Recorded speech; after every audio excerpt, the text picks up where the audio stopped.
Hey YouTube, it's time for a second video about a wood stove made from propane tanks. What I have here is a really tall, really much bigger than my original video propane tank that I'd like to turn into a larger stove. The first step is to remove that valve. Now, this tank does not have a shroud like the smaller tanks, so there's no way to use a pipe to hold the tank from moving while you free up the valve, and those valves are on there really tight. Here's hoping this will do the trick.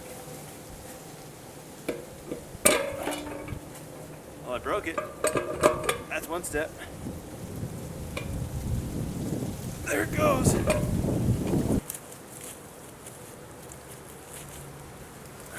As has been pointed out by my previous viewers, the only safe way to get these free of gas is to fill them up with water completely to the top, evacuating all the gas as it goes. Here it comes.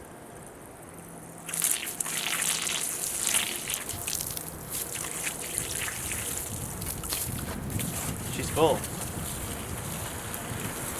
No air bubbles. More importantly, no gas bubbles.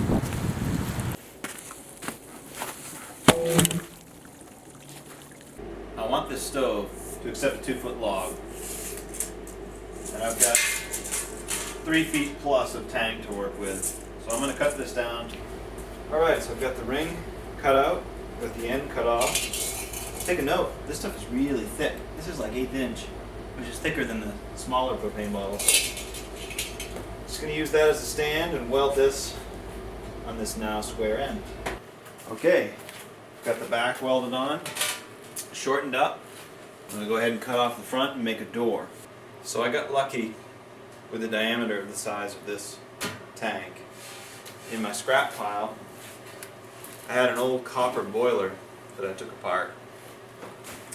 And the bottoms of it were steel, as you can see here in the frame. Of course, this is copper, and so are the rivets, which I was going to try to find a way to drill them out or something, but it's going to be a lot of work, so this happens to fit just like that. So it gives me that nice seal that I got in my previous wood stove build, which isn't perfectly airtight, but it's better than some of the other options. So all I have to do is mount a hinge here, and I'm in business. Some of you may be wondering how I'm going to make a flat hinge like this one work with a round surface like this one and this one, 2 uneven surfaces nonetheless. And the key is having an angle on the hinge before you go to weld it. So what I'm going to do is tack it in place like this, and if you can see that from the side profile, you can see that I'm really going to tack it right here in the center and right here down on the bottom of my hand.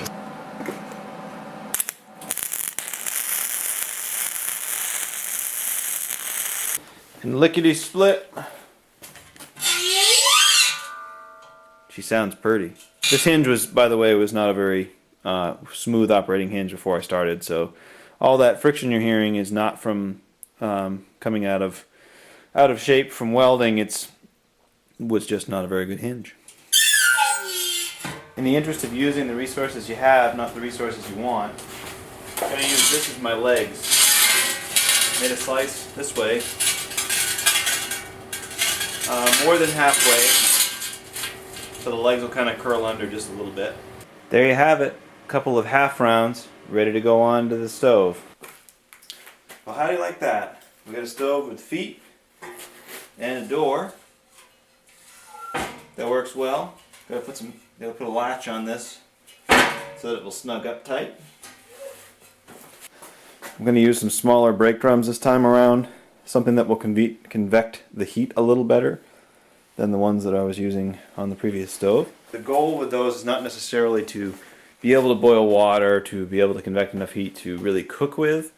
It's more to add some mass, thermal mass to the stove, so it will stay hotter, therefore it will run more efficiently. Again, in the interest of using what you have and not what you want, I've got this tank. It's actually an old Freon tank, which is a little nerve-wracking, but it's very empty, I can tell. I actually can shake it inside and it's got some noise, like rust and dirt and stuff, so pretty confident it is empty. And it's within a couple of inches 3 inches maybe of the diameter of the pipe that I want to use.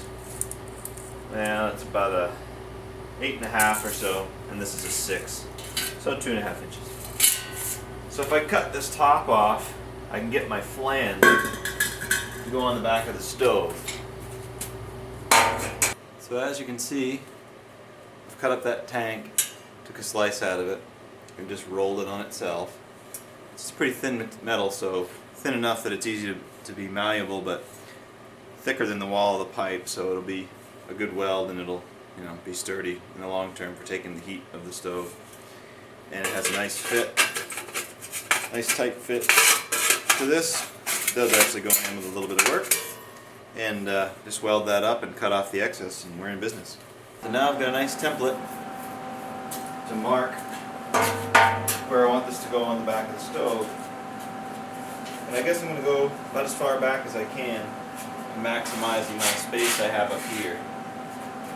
With a little bit of effort, you can get it a pretty tight fit.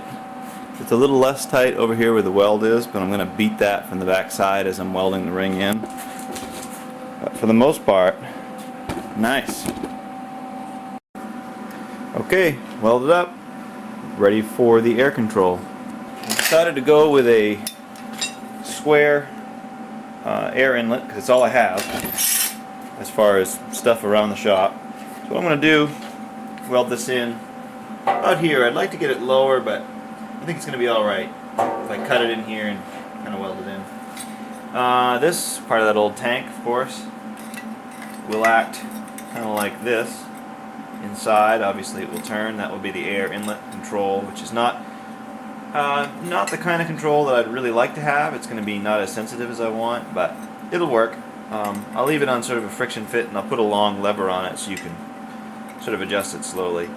And then of course this bolt is how that's all going to work inside. So, without a ton of effort, we have an air control that mostly blocks the air and has a nifty little, made out of old springs, handle, and it's got that classic Woodstove kind of sound. I think that'll do just fine. There you have it.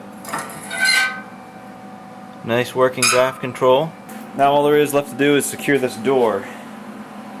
Little bolt in the middle. This is just going to do this. That's it. It'll fit into a notch on this piece of angle iron, which will be cut off right after the notch so it doesn't take up too much room. And the door will be done. Alright, completed door. Works well. Got a position here for starting the fire. It's just slightly cracked, you know, enough to get a fire going. And then the burn position. Nice good seal all around. Only thing left is to pop on the brake drums. However those are going to work out. And grind it, clean it, paint it. Call it a day. Again, everything you've seen in this video as far as materials goes was stuff that I had around the house. Scraps from other projects. Pretty much everything that, like the tanks, this tank too is all free. This was free. These parts were free. I think the only thing that I've really paid anything for, the fasteners were free. Maybe the angle iron and weld wire, grinding discs, and paint. So $20 is my guess on the total budget for this project. Alright guys, here's the final walkthrough. Pretty cool, huh?